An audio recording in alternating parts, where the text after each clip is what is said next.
There's Clay, ton of things to love about this defensive line, and if you don't think so, I'm gonna fight you. Horrible!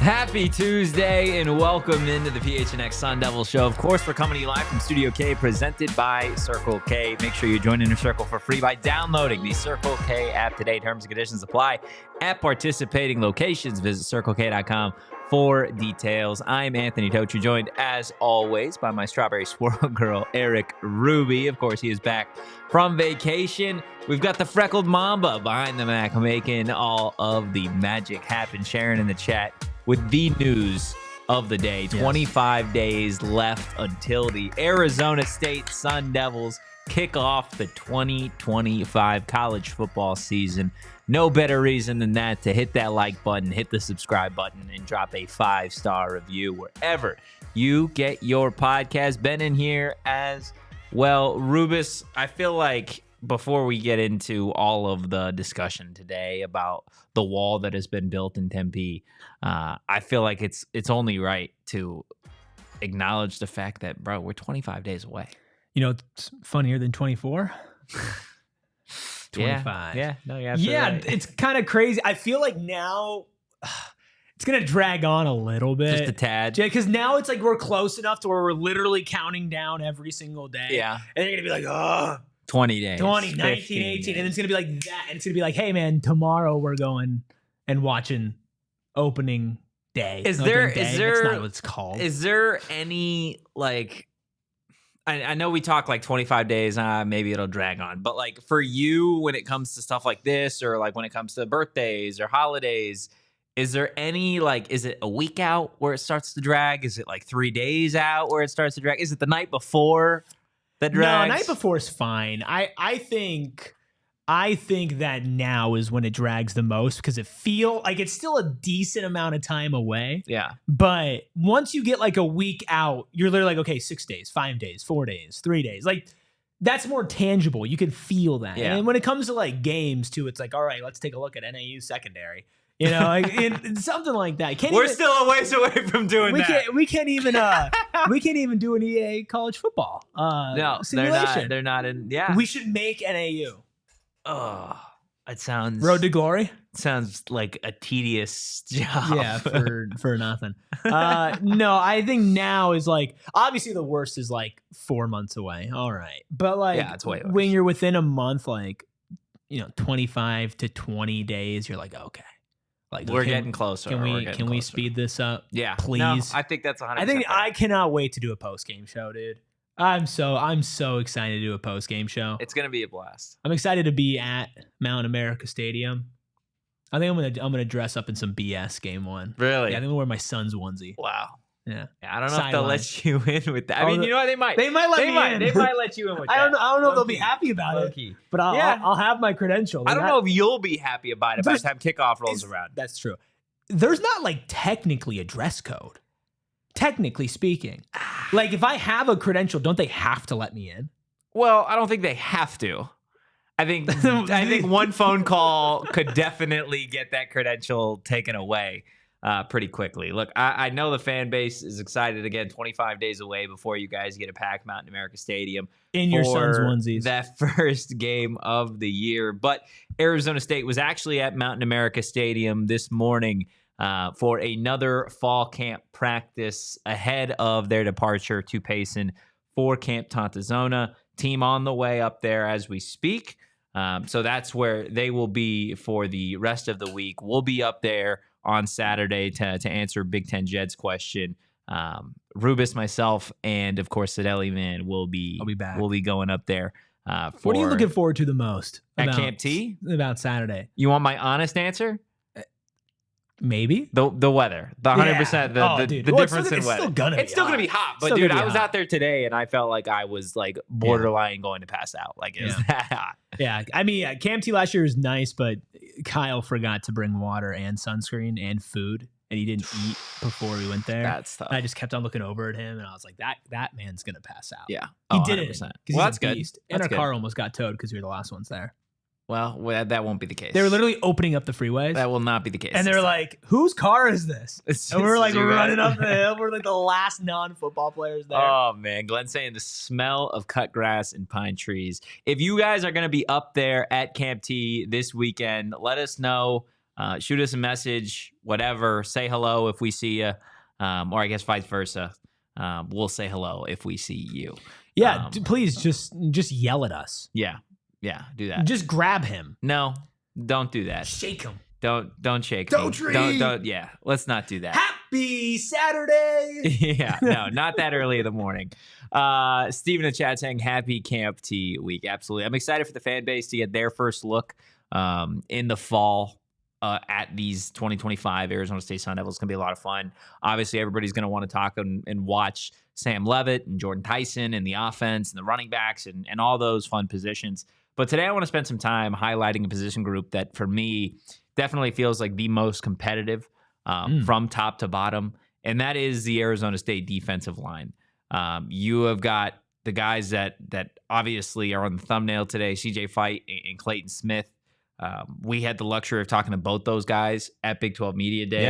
Yeah. These are both players, Erik, from what I've seen out there, from what they did last year, and honestly, like national expectations that I think are NFL caliber players. Oh, without a doubt. I mean, with CJ, I think CJ is getting a lot more love right now than Clayton, even though Clayton made the freak list from Bruce Feldman, which I think was really nice for a player like him, because we all acknowledge that defensive line needed to be better at taking down the quarterback, and he's going to be a big part of that. And I think CJ Fite had a lot of higher highs last year, but the thick six was just, I mean, the best named sports play maybe of the year. Name a better sports play. I can't get over the little, like, the arm, like he's going out of bounds and he just sticks his arms out. That was by far the best part of that. No, the hashtag thick six was it was incredible. Special. It was special. But I think he has higher NFL prospects, but I think Clayton Smith can probably bump his stock up the most. Yeah. This year. And I think CJ Fite has a long way to bump up his draft stock as well. I mean, I think best case scenario, this Arizona State defense is top 10 in the country, and he's a top 3 player on the defense. He might be looked at as a borderline first round, second round draft pick. We're talking CJ Fite. Yeah. Like, he's got all the measurables. He's got the personality. He's got a good system and group around him. He's got the work ethic. He's got the loyalty. He's got the production. Like, if he goes out there and he is a top 3 player on this defense, which I think he certainly can be, I think he's probably in that conversation right now, and maybe top 2. So if he does that, you're looking at somebody who is one of the reasons why there was 9 teams with scouts out there yesterday. 10 teams. Like, there's CJ Fite is in no small part a reason why they're there to watch. Well, literally not a small part, right? No. 6'2", 305 pounds. This is somebody that is now a true junior, which feels just gross to say as somebody who talked to him after the fact. We're 100%. We're washed. There's no denying that. We are. Well, you're washed. I'm Unk. I'm not. Is washed comes before Unk? I think Unk comes before washed. Well, I think they're different. Then I'm Unk and you're washed. No, because I'm older than you, so I'm Unk. So how am I washed? I mean, that's just. Can't we just all be Unk? That's what the kids are saying, bro. Can't PHNX Sun Devils just be the unction? See, like the jokes like that. That's Unk. That's washed. That's Unk. That's washed. That's bro. an Unk joke. No, I don't know. That's an Unk joke for sure. I don't know, man. Look, I think when it comes to CJ Fite, this is somebody that deserves the preseason discussion that he's getting, right? And, for sure. And preseason all-conference honors. Somebody that, as a true defensive tackle, can do everything that you want him to do in a traditional 4-3 system, everything that you want him to do in a 4-2-5 system. Somebody that is just a beast in run defense, which is part of the reason why this Arizona State run defense was one of the top units in the Big 12 a season ago, right? I think there are a lot of folks, and rightfully so, want to give love to the defense as a whole. They want to talk about the linebackers. They want to talk about the safeties being able to help against the run, the corners being able to do what they do, right? But this defensive line, and specifically CJ Fite, has been an absolute force. And Dilly yesterday was talking about the defensive line and CJ Fite. He refrained from calling him an immovable object, but CJ Fite is the strongest guy. Just to quote Dilly, he's the strongest player on this team, right? Which is how many pounds did Clayton Smith squat? 565. Yeah, 565. Round up, it's like basically 600. Like, yeah, to be the strongest player on this team specifically, when like they don't take Iron Devils lightly. No, dude, there's an offensive tackle on this team that's like 6'7", 300-something pounds, and you're telling me the 6'2", 305 deep. 300. Wow, I can't speak. You got it. 305-pound defensive lineman is the strongest guy on this team. Like, the crazy thing is like there's weight room strong, and then there's football strong, right? And CJ Fite looks football strong, right? Like out there against the run, he shows that. But something that I think has impressed me about CJ Fite, even going into last year, and the thing that I think could elevate his stock and the defense going into 2025 is his ability to really rush the passer. Yeah. Which is something that is already a rarity in college football. If you're an interior defensive lineman, the only places that you see interior defensive linemen with a true pass rush being able to really put pressure on the interior of that pocket is the SEC.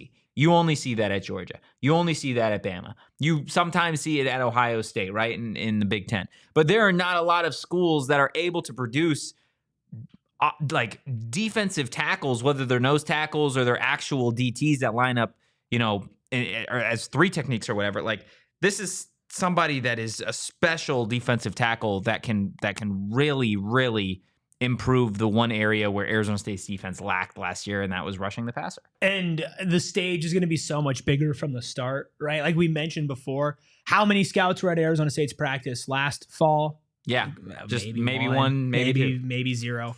Like, the spotlight's going to be on this team. And of course it is going to start with the quarterback and the offense. But if this defense goes out there and dominates, and CJ Fite is getting to the quarterback at his position and doing it consistently, not only are the lights on ASU, not only will there be national coverage of Arizona State, but when this defense had really one big discernible weakness last year, and if that gets fixed, and that gets fixed through one of their marquee defensive players, it's going to be a conversation. Yeah. It's going to be something that's highlighted. And if he's able to do, again, I'm saying if everything goes right for him, he's able to do that. He's able to basically figure out everything, stay healthy, and this defense is top 10. Like, there are going to be people who mock him to go at the end of the first round.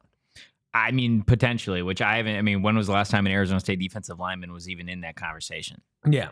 Right. Like, in all honesty, and I know there's folks in the chat talking about what CJ Fite can do statistically. Like, you go back to last year, 30 total tackles. He had 2 sacks, which is an improvement from the 0 that he had in his freshman year. Had a fumble recovery last season, obviously the one that went for a touchdown.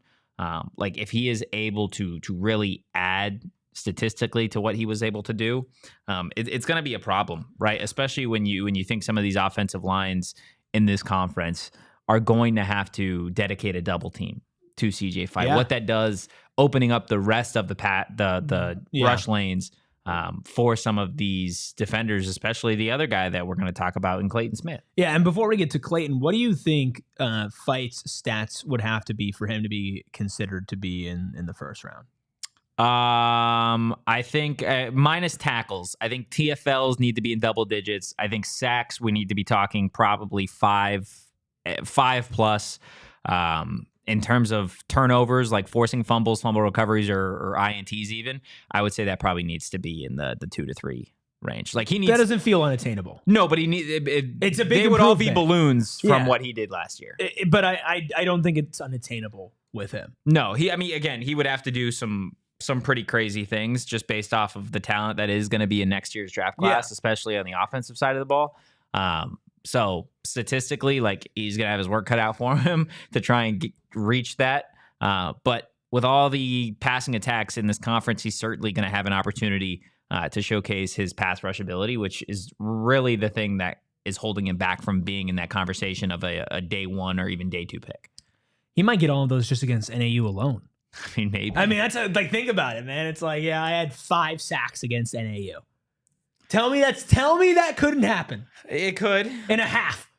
Oh, yeah. Well, the half makes it a little bit more of a challenge. I don't know. First 5 snaps. Well, you have to remember it's not going to just be CJ, right? Like, this whole defense is going to be flying around. It'll be CJ, it'll be Clayton, Prince. Everybody. But what about Clayton? Like, when you talk about CJ getting a double team and leaving a couple other guys on an island or, you know, potentially even like unblocked, is there anybody on that defensive line that could take advantage of that more than Clayton Smith? No, I don't think there's anybody, like you said, that could take advantage of it more than Clayton, just based off the fact that he's somebody that when he first arrived on campus as a former 5-star from Oklahoma, he's somebody that was a very one-dimensional pass rusher, right? He was going to beat you with finesse. Like, if I'm remembering correctly, like when he first got here, that's what they were calling him, right? And he hated being called finesse, right? Yeah. Because it's like, yeah, you're a one-dimensional pass rushing type of guy. Like, you're not going to beat someone with brute force. You're just going to beat him with moves and speed.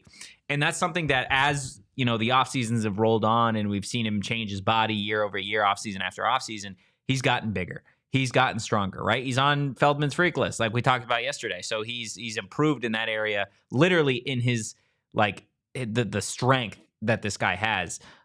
So I think in terms, again, of like a true pass rush, what can help Clayton Smith really elevate his stock on the NFL level and what can help this defense is him being able to be a true edge rusher, which, if we're talking about a true edge rusher, one of the best edge rushers in the conference, we're not talking about 6-7 sacks. We're talking about 10+ sacks. We're talking about double-digit sacks. Somebody that offensive lines are like, they don't want to go against you, right? The right tackle and the left tackle, they're freaking out the night before a game because they know that they've got to stop you. Somebody that can beat him with speed. Somebody that can bull rush him into the quarterback. You have to be good enough that they can't double team CJ Fite.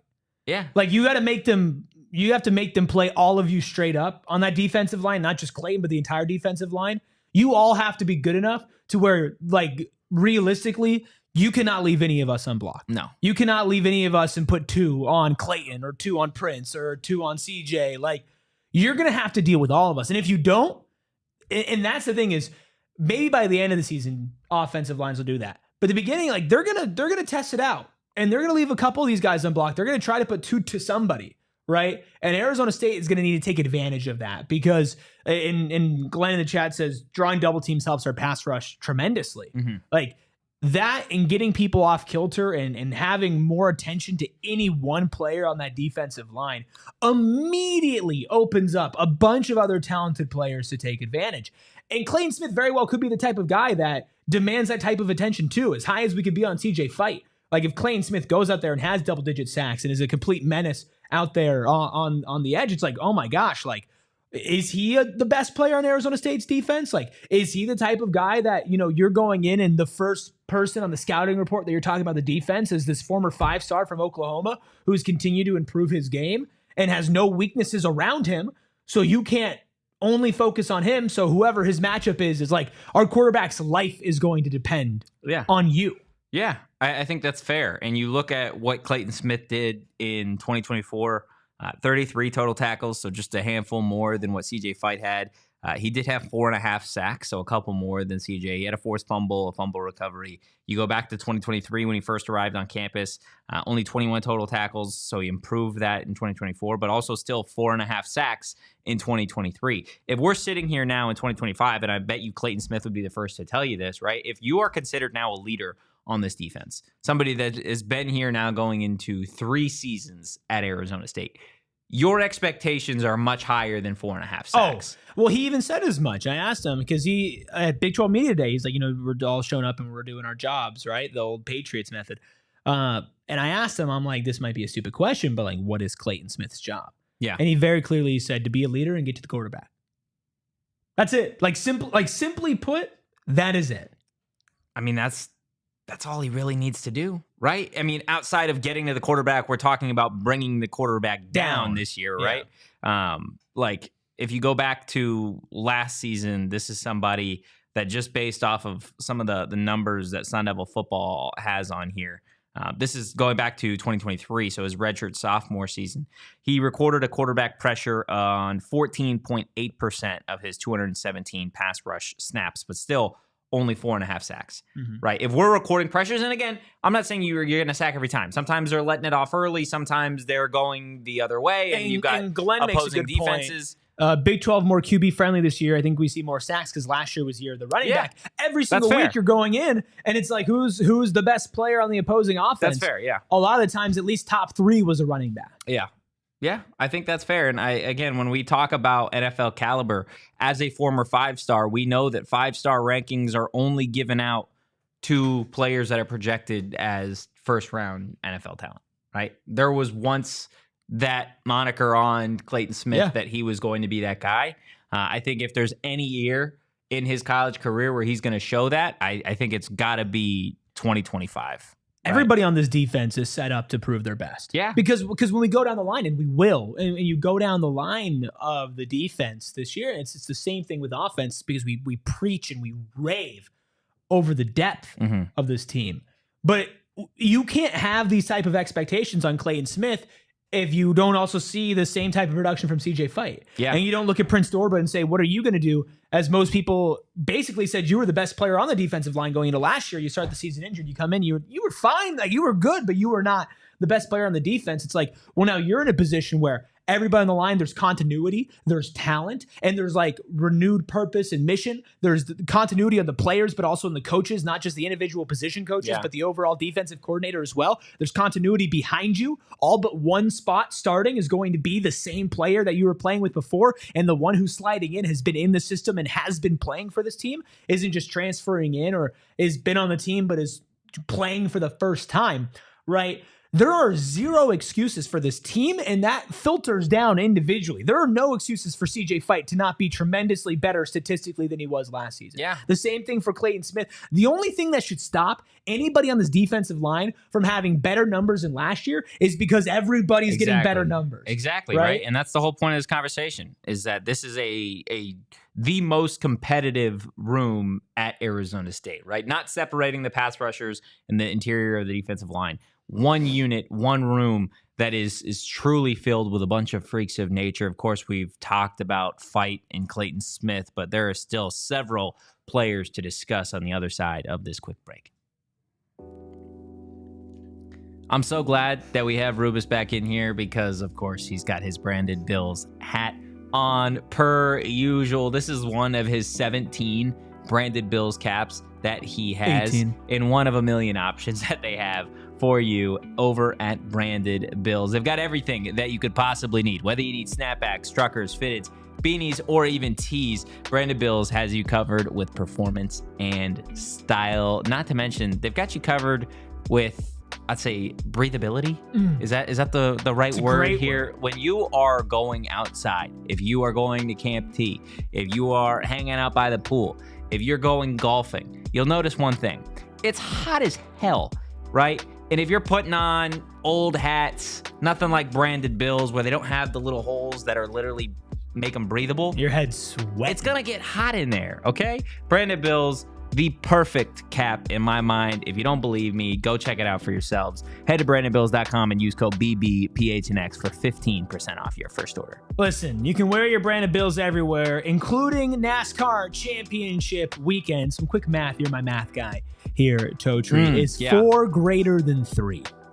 Yes. Okay, well, get this. You can see 4 champions crowned in just 3 days out at Phoenix Raceway. And listen, you have all been to sporting events. You're all big sporting event fans, but you have never experienced something like NASCAR Championship weekend. I'm talking cars roaring by at almost 200 miles per hour. I'm talking smelling that fuel in the air and the smell of burnt rubber.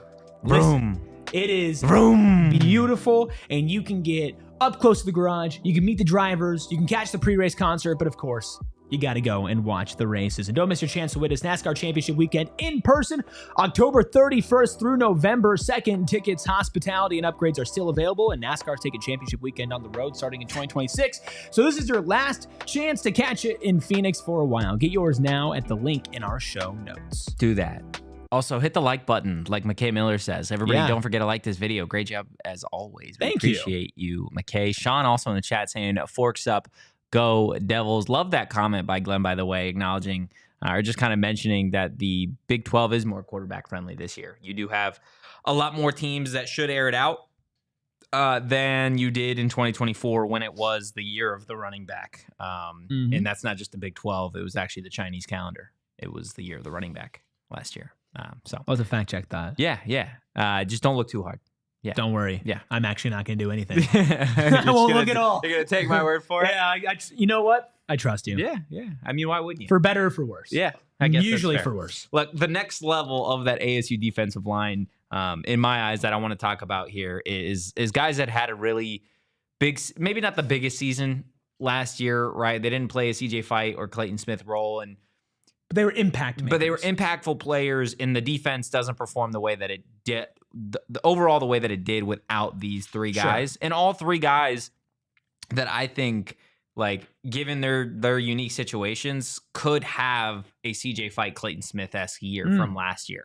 And that's starting with Jacob Kongaika. Jacob Kongaika, easily the most animated player, not named Malik Brown, at ASU practice every single day.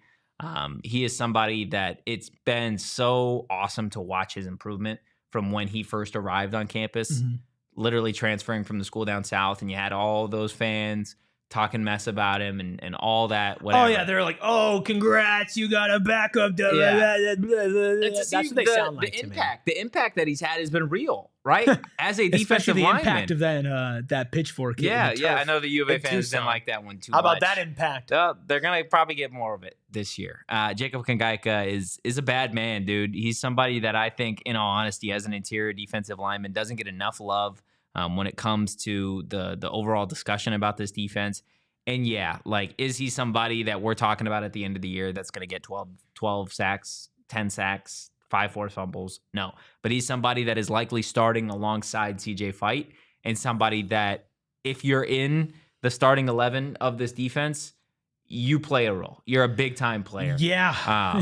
And he's somebody that, again, in this run defense, I think is going to be set up to succeed, given the fact that everybody's going to be so hyper-focused on CJ and Clayton. Yeah, I think when you answer the question of who can benefit the most from CJ Fite drawing double teams, I think Clayton Smith is the right first answer. Jacob Kongaika might be number 2. Might be close to. Because the way that he plays, the ferocity in which he plays, if he's left unchecked, that man's doing something. He's got a motor, dude. He's doing something. Yeah. He's not letting that opportunity pass him by, right? And the other two guys that we're talking about next as well, like, these are all players that are going to win ASU a game. Yeah. Like, we could talk about CJ Fite. Like, well, even, listen, man, like, Caleb McCullough won this team a game last year. I would not be surprised if Jacob Kongaika has a game sometime in this season where he just goes nuclear, because all the attention's on somewhere else, or maybe it's not, and he just decides that he's going off, and he powers this Arizona State defense to a win. Yeah, Will with a quote saying, I get to hit people full strength without getting arrested. Jacob Kongaika.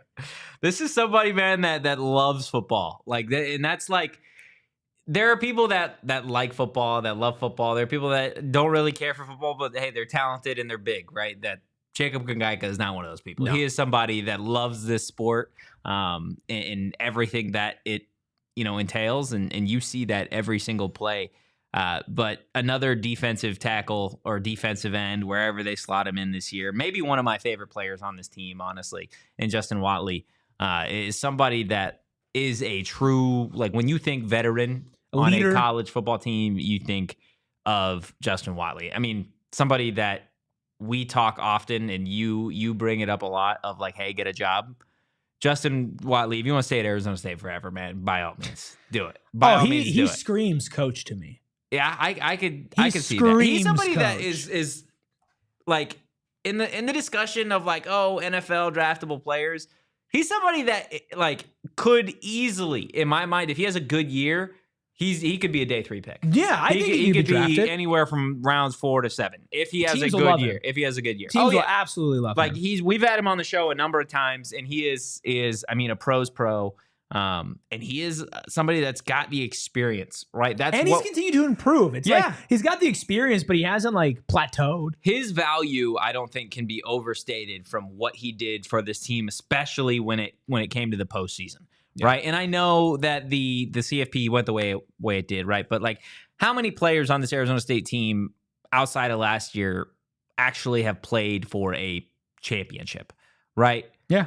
This is somebody that played in the CFP. Now, granted, yes, Cincinnati got rocked there one time, and Watley was a part of that team. But being in that moment, right? Yeah. Understanding the hype around it, understanding everything that comes with it.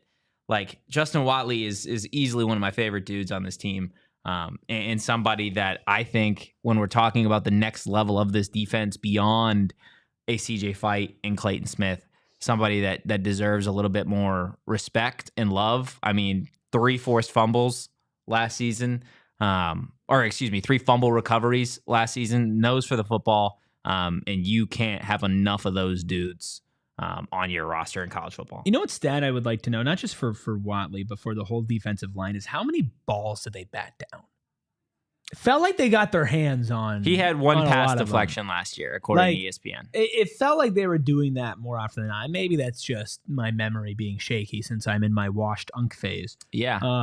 But at least you've acknowledged it. Yeah. Can I be washed unk?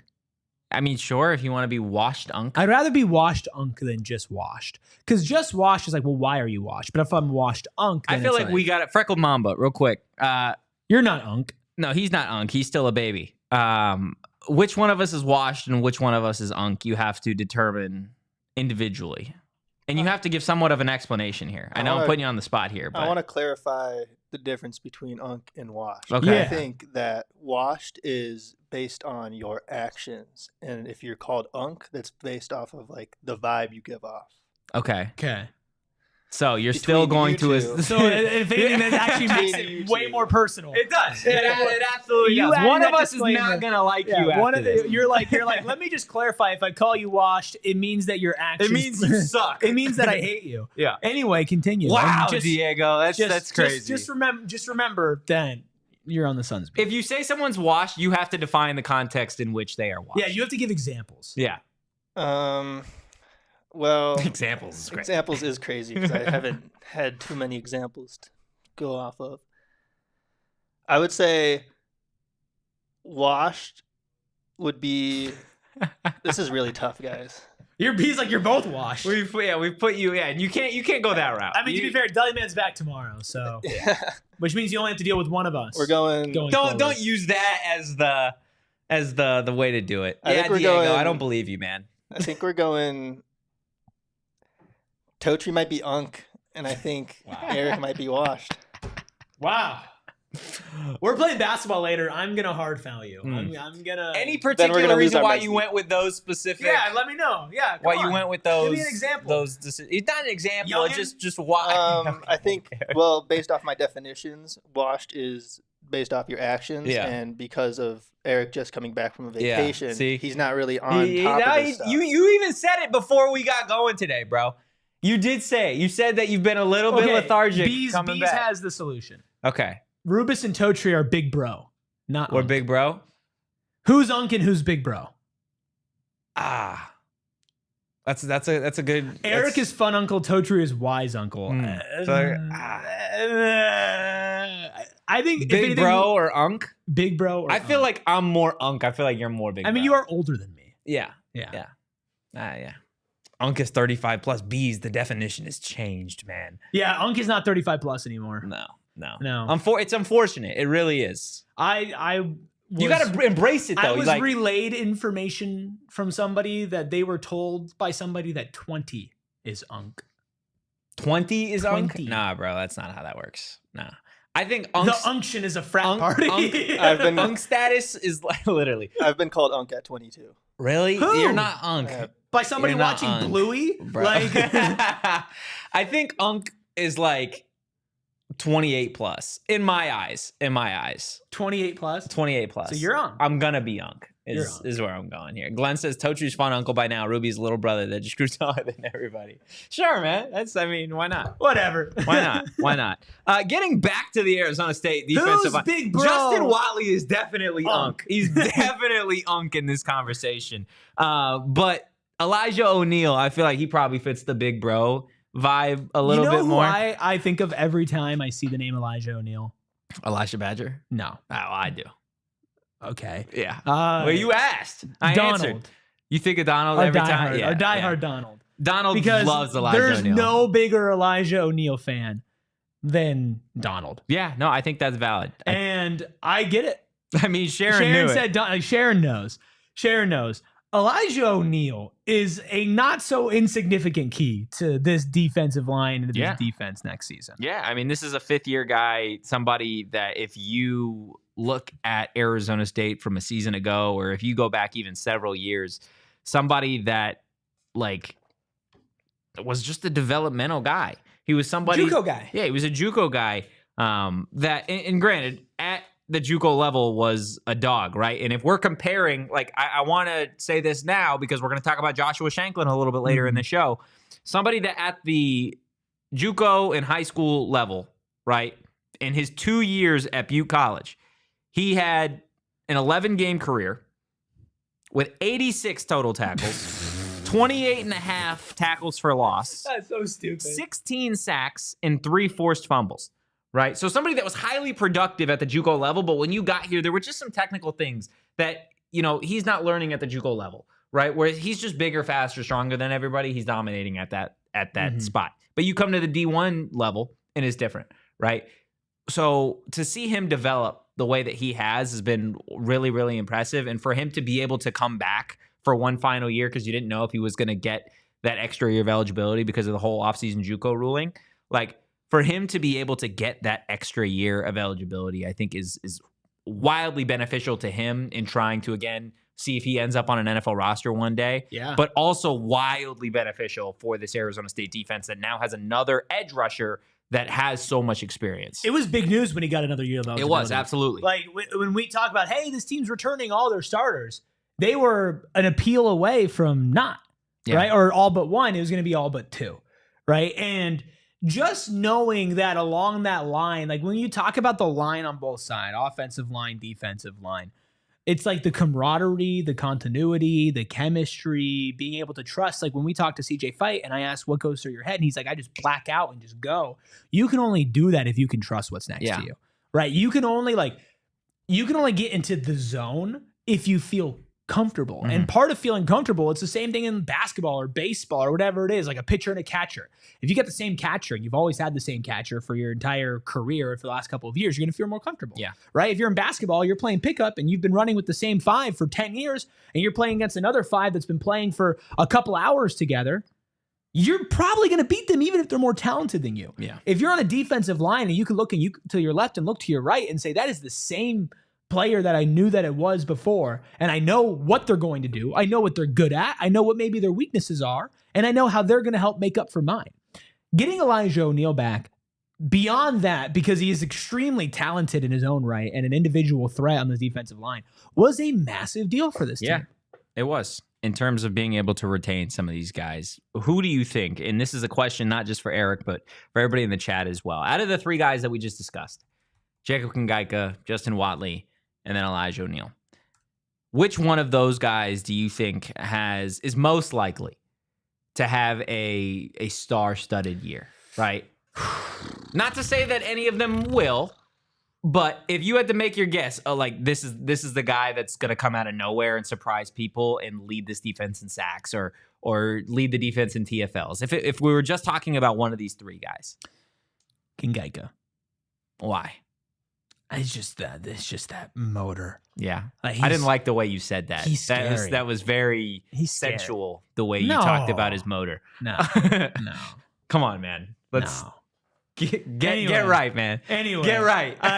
He has an elite top shelf motor, and I think that he, especially out of those 3, will probably benefit from the attention that that Fite and Smith get, because I think that he'll take any last little drop of separation and turn it into something. I think all three of them are certainly on the table. Yeah. But I would go with Kingaika. And honestly, I mean, where's Prince Dorba?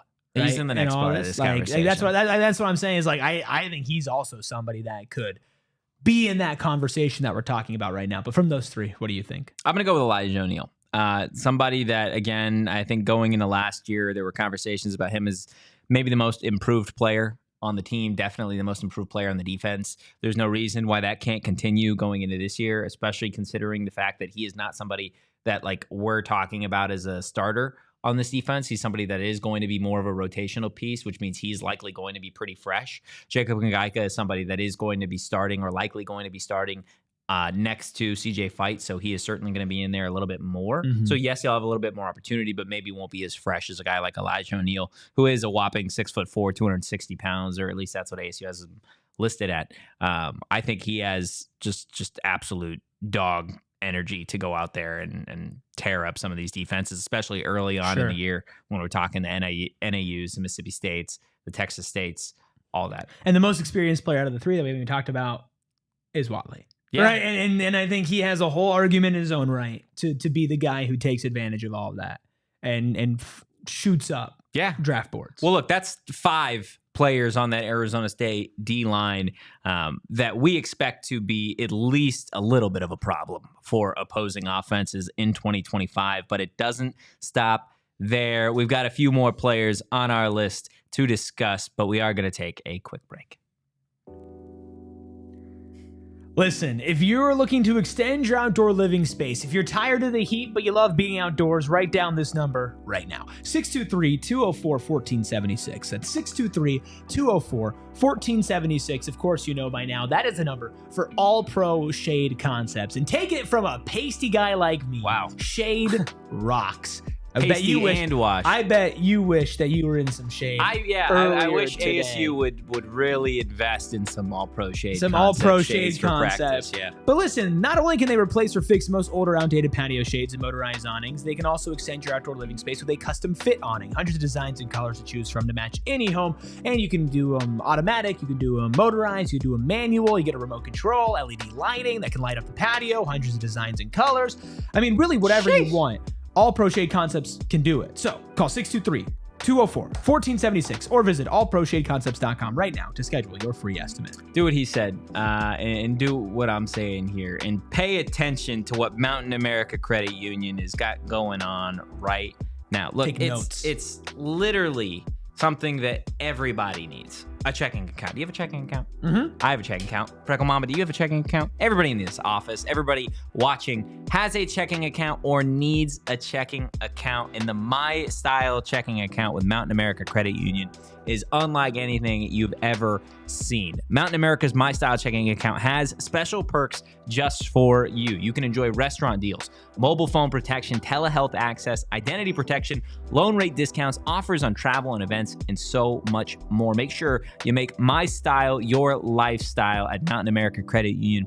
Make sure you visit macu.com/mystyle to apply. Insured by NCUA. Membership required based on eligibility. Some benefits require no cost registration/activation. Terms and conditions and exclusions apply. We got Drennan Fite in the chat. The one, the only Papa of CJ Fite. Says, I am biased. 5 exclamation points. Never quit. Just fight. Love it. Put it on a shirt. We should sell that. Yeah. No, and they'll probably come after us. Well, yeah, we'd probably need to have some NIL discussions before we did that. Hey, man. Put Freckled Mamba on the case. He'll figure it out. On the case, he's a detective? Detective Mamba? Detective Freckled Mamba? Wow. You've really elevated your status here since you first got hired, man. Straight out of college. Certainly not washed. No, just little bro. No. He's a little bro. He's a little bro. Yeah, he's a little bro. He's little bro. Who's little bro in the office? No, he's little bro that grew taller than everybody else. Yeah, that we were talking about earlier. Fair. Who's the biggest little bro in the office? Noah. Noah's older. See, Noah's older, but he gives off little bro energy. No. Noah unironically enjoys the term skibbity toilet. Yes. Yeah. Yeah. Noah. But that doesn't make him a little bro. Noah has the most little bro energy for sure. That's mean, we could say bro. we could say Damon just to make him mad. No, I don't think Damon. I think low key. I think if I had to discuss like who's Lil Bro in the office, Kevin is I mean, age wise, just might be Lil Bro. Well, if we're talking age wise, then it's Ayrton. How old are you, Ayrton? 12, 22. 22. Kevin's not that much older. Kevin's 24. That's not that much older. Kevin could be Lil Bro. Kevin has Lil Bro sports takes. That for me is what separates it, right? Like, you're from Missouri. Why are you rooting for the Celtics? Glenn says Johnny right? Venerable. Like, that's something that a 6-year-old does. That's something that a 6-year-old would do. That's fair. Right? Like, that's Lil Bro. I think he's coming in here. Come here. It's true, bro. You're Lil Bro. That's just facts. Come here. That's just facts, Kevo. That's just facts. He's calling you Lil Bro. I hear him. Yeah. Is this the ASU podcast? Yeah. Like, what are we doing? Yeah. Yeah, we're just talking about Lil Bro. You're Lil Bro. Who's big the, bro. Who's the most Lil Bro in the office?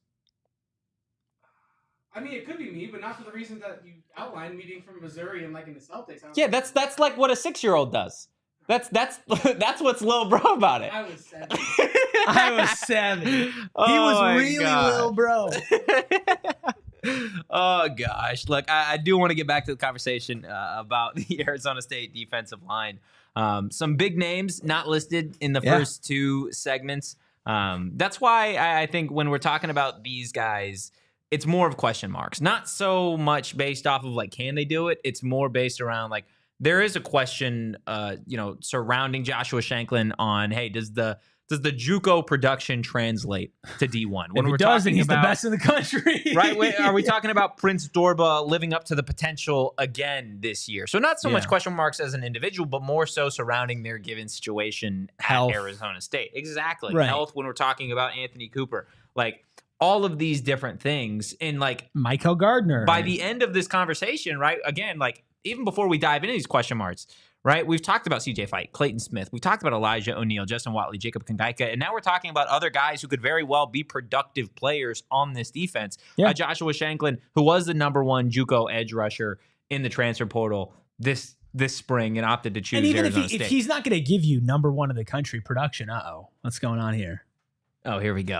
Espo is taking the headset. Unk's taking the Unk's headset. taking over. Well, okay, let me explain the Kevin Celtics thing. Since you guys apparently don't understand the NBA, there's no team in Missouri, so you wind up having to root for somebody else. You don't pick the team that is a certified, like, one of the best franchises ever. We got Unk stepping in for Lil Bro. That's just lame to me. You want to know what? My little brother did the same thing with the Patriots. He hasn't stepped foot in New England a day in his life. You're just picking the team that wins a lot. This segment is the most little brother energy I've ever heard. That you want to sit here and debate who's a little brother because you guys feel less. It started off by debating Big Bro and Unk and Wash. Yeah. No, that's 100% fair. Just like Lil Bro. Lil Bro had to have Dad come defend him. Yeah, Lil Bro had to have Unk come in. Oh my gosh. I love it, man. Uncle, they're making fun of me liking the Celtics again. Unbelievable, man. Tell them to leave me alone. Unbelievable, Tell them dude. they're washed. Oh gosh. Joshua Shanklin, man. I think he could be a dog here. He's somebody that, again, similar to that conversation that we had earlier about Elijah O'Neal, that it may not be right now. It may not be this year in 2025 that we see. Is he coming back? There's no way he's coming back. Bro, we got to talk about Joshua Shanklin. Bro. One last thing. Anybody your height shouldn't be talking little about anybody. There we go. Had to bring in the height jokes, man. Dude, Unbelievable. Yeah, he took him about 2 minutes to think of that one. He ran back in here. Goodness He's like, wait, gracious. I can call Totri short. Problem solved. Unbelievable stuff, bro. I got your back, bro. Thanks, man. I got your back, I appreciate that. Got your back, Unk. That. Oh, my goodness. Yes, Joshua Shanklin. Somebody there was somebody that asked earlier about, is he going to be in the 2 deep? He's definitely somebody that I think could be in the rotation at the 2 and 3 deep. I don't see him he's definitely not a day 1 starter here. At least not right now. I think first 3 games are going to be big for him because he's going to have an opportunity to play. He should have an opportunity to play. But again, you got to think about the edge rushers because he is not somebody that is of the size to kick in and play in the interior of the defensive line. So if you're looking at some of those guys that could maybe double as edge rushers and defensive ends and interior defensive linemen, I think that's part of the Michael Gardner situation. I think that is Justin Watley that could play both. I think that is somebody that's like Anthony Cooper that could play both. Joshua Shanklin is not somebody that is like, I'm going to stick my hand in the dirt and I'm going to go. He's somebody that is standing up, lining, outside the tackles, and he is strictly a edge rusher as it stands right now. So more I of a could specialist. See him. Yeah. So he's going to have to develop, but I think he is a probably more 3-deep guy than a true 3-deep guy. But I think that those guys will play. Yeah. I think there will be room for that. I think Prince Dorba, of course, is the most interesting name in all of this because when we talk about pedigree and time spent at Arizona State, I mean, he's the highest and the longest there, right? Yeah. Michael Gardner, obviously coming from Oregon, like there's something to be said there of like, can you take what Oregon saw in you and bring that here to Arizona State? The name I think that might be just as intriguing to me is Zach Swanson, just because of the raw power of him. I remember at Camp T last year, he literally threw somebody into the fans. Big dude. Like literally just went bah, and like threw him. And I was like, whoa. That guy is massive. I mean, a former Texas defensive lineman, right? Former Texas defensive lineman, local guy who came back home. Yeah. And I think that there is certainly a place for him on this defensive line. I think the moral of the story for all this is that there are options. Yeah. Right? Like there's options. Depth. There's competitive depth. Competitive depth. And like maybe one game it is a Zach Swanson game. Maybe another game it's an Anthony Cooper game. Maybe after that, Prince Dorba. Maybe Joshua Shanklin has some nice pressure. Anthony Cooper is going to be an interesting player to really watch. Wes Bezzi and Chat saying championships are won in the trenches. Our offense and defensive line both have talent and depth. We lost the Scat Pack, but Leak, Sip, and the Saint Kanye will have close to 2,700 yards amongst the three of them. That is Champ Westbrook's dad, if I'm not mistaken. Dude, calling him the Saint Kanye rocks. I might steal that. Like the Kanye with his frontal lobe still attached. Yeah. There you go.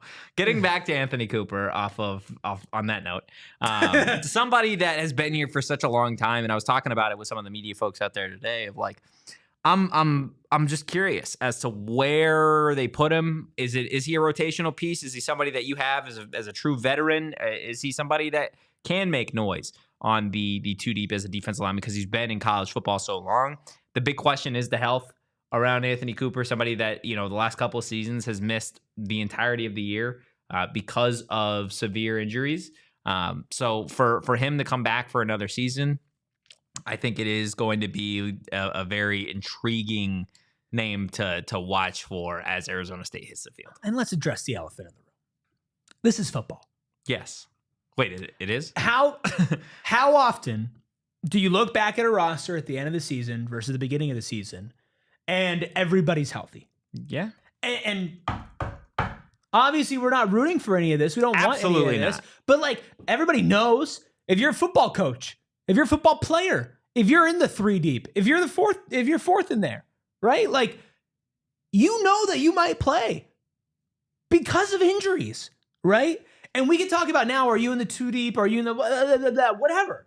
Like, you got to be ready to play. Yeah. Dude. Like, because not only just injuries, but like targeting calls, suspensions, like one injury slides somebody over, somebody gets suspended for targeting or whatever it is, or somebody's out for one game. And you need to win that game because there is no margin for error. You lose 1 or 2 games, you might be out of the Big 12 championship depending on who you lose to. Yeah. Right? So Joshua Shanklin might not play a ton for the first 6 weeks. Then maybe there's an injury or a suspension or whatever it is. And now it's Joshua Shanklin's time to play. And he needs to step in and he needs to contribute. And they have options now. Right? And I think that is kind of when you go through all of this, maybe Zach Swanson isn't in the 2 deep at the start of the year. Sure as hell can play. Yeah. Sure as hell could be. I think there's a world where Zach Swanson's in the 2 deep. But again, this is like, there is so much competitive depth, right?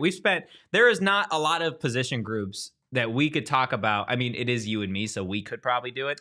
Where you can sit here and talk an hour. We can talk about like the different gloves in Arizona State history. Just talking about all of these guys and what they bring to this defensive line. And like, it doesn't just stop there, right? We've done this without even mentioning a Roman Petrie who was on this roster last year, a Purdue transfer who's a big dude who came on really at the end of fall camp in 2024. Didn't necessarily have the biggest role in the world, but maybe does that change going into this year? What about a Blazin' Lono Wong, one of the lone players still from the Herm Edwards era that is at Arizona State, right? Who every year is on the all-name college football team. I mean, yeah, it's a great name. Is he somebody that has a surprise impact? Or what about some of the younger guys, right? Deshaun Morgan out there rocking number 88 at fall camp practice for a defensive lineman. I'm telling you right now, as a freshman, he's a big dude. He is a big man.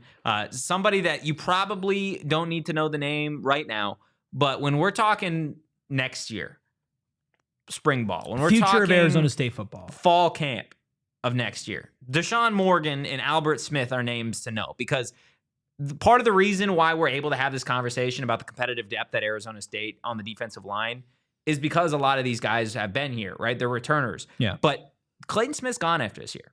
CJ Fite could come back. He could go to the NFL. If he has the year that we were talking about earlier and he's a day 1 pick or maybe early day 2 pick, he's probably Anthony gone. Cooper is done. Prince Dorba is done, right? So, like, there's going to be a lot. Elijah O'Neal. Done. A lot of playing time is going to be up for grabs going into 2026. And I don't want to get way ahead of the curve, but those are just guys that you should keep in the back of your head when we do go through that season, because Albert Smith out there specifically is somebody that has stood out to me on the defensive line that is one of the younger players as a redshirt freshman. He does not look like a redshirt freshman. Like when you talk about how he plays, or like physically how he's physically built? How he is built. And I threw a photo in the he looks like Unk. In the Die Hard Discord. Doesn't look like Unk. He looks like dad. Big bro. Yeah, he looks like dad. He looks like dad. Dad's home. Yeah, dad's home. Dad actually brought the milk. Yeah, and his name is Albert. Yeah, and Albert can play, dude. So I'm excited to see all these guys continue to develop in camp. That's Albert Smith, Deshaun Morgan, maybe Roman Petrie, a Blazin' Lono Wong. But overall, this defensive line is easily, in my mind, the most competitive position group at Arizona State heading into 2025. It's super exciting because it needs to be. Yeah. Right? Like, you need to not only have the top-end talent that we talked about at the beginning and the starting talent and the 2 deep, but you need to have depth beyond that. When we talk about Arizona State confirming themselves in the same category of these consistent contenders, these blue bloods, your Alabamas, your Georgias, your Oregons, your Clemsons, your Notre Dames, your Ohio States, like whatever it is, right? You could do the same length position breakdown for them on their defensive line. Yeah. Right? Like their defensive line and their offensive line are always good. Always. You have to not only have the guys now, but you need to have them for the future. Right? And that's the thing, is maybe this year it's not Joshua Shanklin's year. Yeah. Maybe next year it is. Right? Maybe this year CJ Fite is the one who gets a lot of the attention. Maybe his raw statistical numbers aren't there, which for some reason dissuades as much NFL interest, and he comes back for another year. Yeah. Right? Maybe next year it is, hey, we're going to go youth movement with Albert and Deshaun, right? Like having options, having a future, having like this farm system basically with current top-end talent that can compete for a championship now is the only way. It's the only way that you continue to put yourself in that conversation. Yeah, year over year. That's right? it. Yeah. You have to. I want to get out of here on this West Bez. You got Champ Westbrook's dad in the chat saying Albert Smith is a spark. Kid is very fast. That's Champ's future practice nemesis for years to come. Absolutely love to hear that. Guys, that is going to do it for today's episode of the PHNX Sun Devils Show. Hit the like button, hit the subscribe button on your way out. And if you enjoyed today's content, give us a follow at PHNX_Sun Devils. You can follow me at Anthony_Totri. You could follow that guy right there, Washed. Big bro. At Erik Ruby. That's Erik with a K. Let us know who you think is Unk. Yeah, you can follow Ayrton at Freckled Mamba on social. And we will see you guys on Wednesday. But in the meantime, go Devils. Peace. We all silly like the mayor.